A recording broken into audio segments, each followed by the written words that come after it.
Hello lovelies, I hope you're all doing amazing. Welcome back to my channel. If this is your first time here, then welcome. My name is Anna, I've been a certified nail tech for 2 years and I live and work in Sweden. In this video I'm going to show you how I do a fill and I'm starting off by removing the old product, not all of it because there's no need, we're gonna fill it with the same color, but I am filing off the design and also I'm removing all of the lifting. This client had quite a lot of lifting, as you will see, and that is because she didn't oil her nails enough. And especially now with, well, obviously everybody's sick of hearing this, but when you wash your hands a lot and you put your disinfectant and your alcohol on your hands all the time, your hands are gonna get dry and your nails are gonna get dry. So you need to oil those nails at least twice a day and after you shower every day, no exceptions. A lot of clients, I feel, start to be like, when it's like a week left until they're filled, they're like, oh, whatever, I'm not gonna do it, it doesn't matter, I'm gonna redo them anyway, which just leaves a lot of extra work for me. It takes longer, I have to do a lot more work, and during that time when the nail lifts, you can actually get greenies or pseudomonas bacteria that creep in underneath those liftings. So it is quite important to actually keep oiling your nails, because then they will look good and they will last longer and they will make it easier for the nail tech. So if you're a nail tech, you know the struggle with keeping your clients to get them to oil their nails on a daily basis. But yeah. She had quite a lot of buildup of cuticle, as well, as you will see in a second. Right now I am just changing the shape. She wanted them a little bit more pointy, not stiletto because they're too short to be stilettos, but like kind of like claws is how she expressed it. So that is what she's going to get. I'm just refining the shape with my hand file. It's a 100 grit file. The shape doesn't have to be perfect because this is just before the fill, so I'm just changing it so that I don't have to build the nail in another shape and then just file everything off, because that would be a waste of time and product.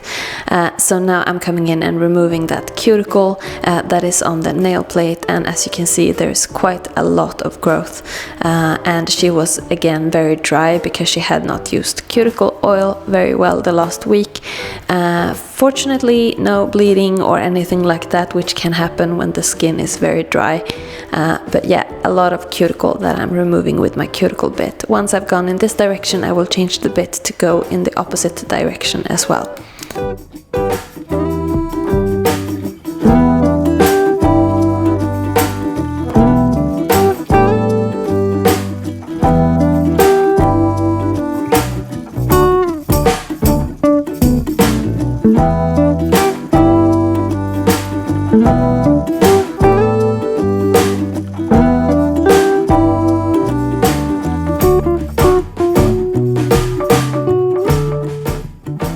Then I'm using a 180 grit sanding band just to go over that natural nail plate, getting rid of the last bit of cuticle and also etching the nail plate slightly. But it's on a very low speed, so it's not burning and it's not damaging the natural nail. Once I've done that, I'm coming in with another cuticle bit and I'm just touching the skin with this. I am not touching the nail plate because I don't want to create any grooves in that natural nail plate. I will go in the opposite direction as well, and this is just to push the cuticles away from the nail plate so they are easier to nip. And I took this nipper straight out of the barbicide, so it is just wet, it's not bleeding, it's just wet, because who has time to wait for it to dry, right? So yeah, it's just very clean. It has been in barbicide, that's why. I'm just nipping away the excess. I am not a huge over nipper, I don't take more than I need to. This is just to make it look a little bit more clean. You can do this in the end of the service as well if you are scared of the clients accidentally bleeding. Then I am just removing that's what's left of the liftings, and making sure everything is smooth and ready to go. Then I'm applying acetone just to dehydrate the nail, and then I will apply acid primer just to the natural nail plate and just let that sink in and just dry.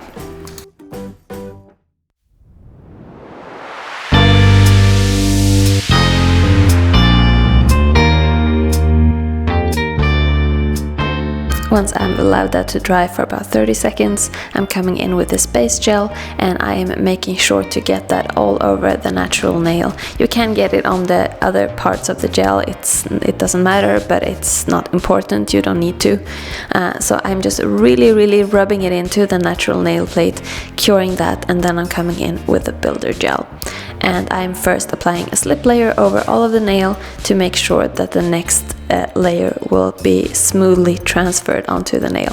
So this is just a slip layer, and I won't cure this, I will just make sure that it is covering the nail, and then I'm taking a little bit of a bigger blob, and I am just doing the thing that I always do, just building up the nail, correcting where the apex should be and everything like that. And this gel has very high viscosity, so it doesn't self-level, but when I'm happy I'm going to put that in the lamp for a flash cure. Usually I do one nail on one hand at a time, so while that nail is in the lamp, or while that hand is in the lamp, I usually work on the other nail. But it doesn't usually fully cure because this only takes a few seconds. So yeah, just flash cure at least before moving on to the next nail, just so that nothing runs anywhere. So I'm just building all of these up. And this client as well has a very naturally curved nail bed. So I need to make the apex a little bit thicker. Well, it's not thicker, it just looks thicker. It kind of looks like her nails are curved in a way, and that is because her natural nail is super curved. So I need to make the apex higher so that they look thicker, but they're not. And that is because if I make them super thin and follow her natural curve, they will just break because there is no thickness there. So that is what I'm doing.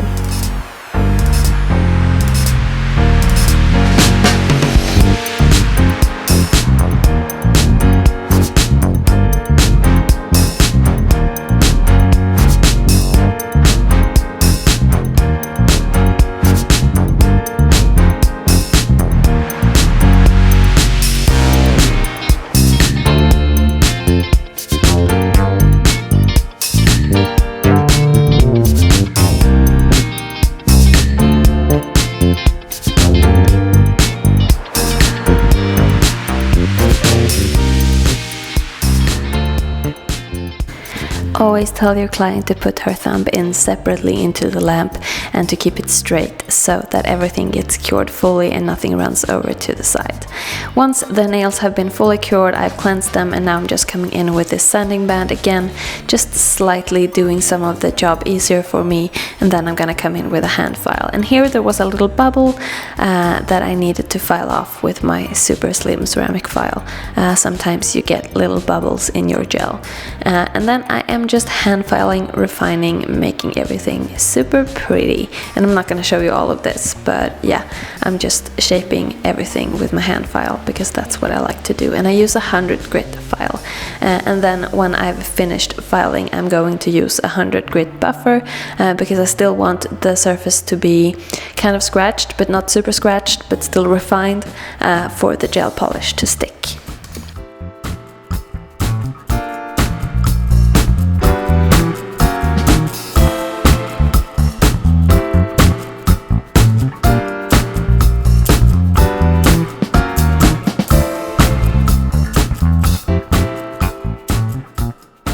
Once I'm happy and she has approved the length and all of the nails and everything is looking straight and she's happy, I am just cleansing off all of the dust, and then I'm also coming in with some alcohol on a wipe, just going around that cuticle area, making sure there are no dust particles in there, because dust is not a friend.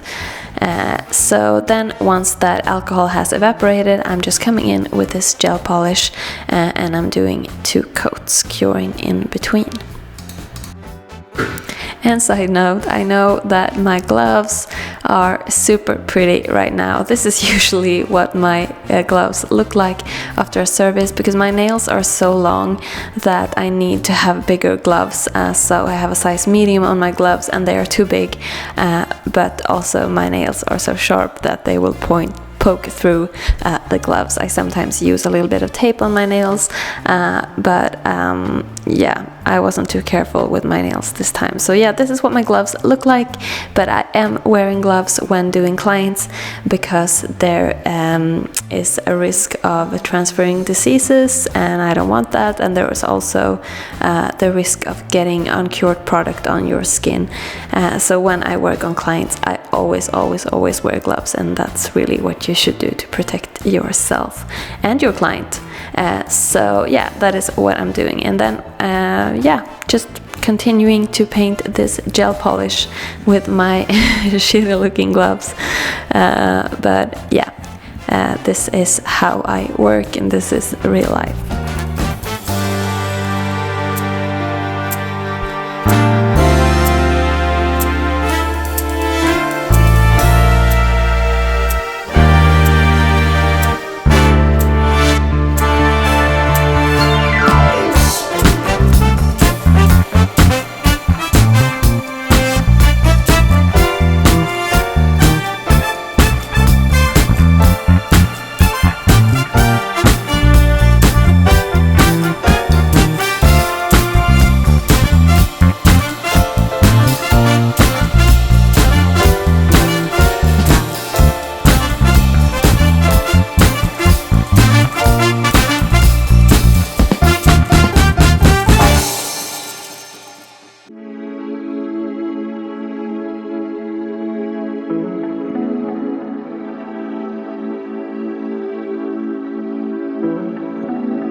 Brown and gold always look so good together, so I introduced these little blingy things to her, and she really wanted them on her fuck you finger. So on her long finger, middle finger, I'm going to put this little gold embellishment. We're just checking that it's straight, and then she's going in for a cure, and then I'm applying the top coat. Yeah, that is it. Once the top coat has been cured, I'm gonna wait for everything to cool down slightly before applying cuticle oil, and that is that. I hope you guys enjoyed this video. If you did, please go ahead and give me a like and comment down below, and subscribe if you haven't already. If you recreate this design or any of my other designs that I made on this channel, please tag me on Instagram at wildnails so I can see your beautiful work. I really hope you enjoyed this video. If you have any questions, let me know down below, and I really appreciate all of your support. I love you guys, and I will see you in my next video. Bye!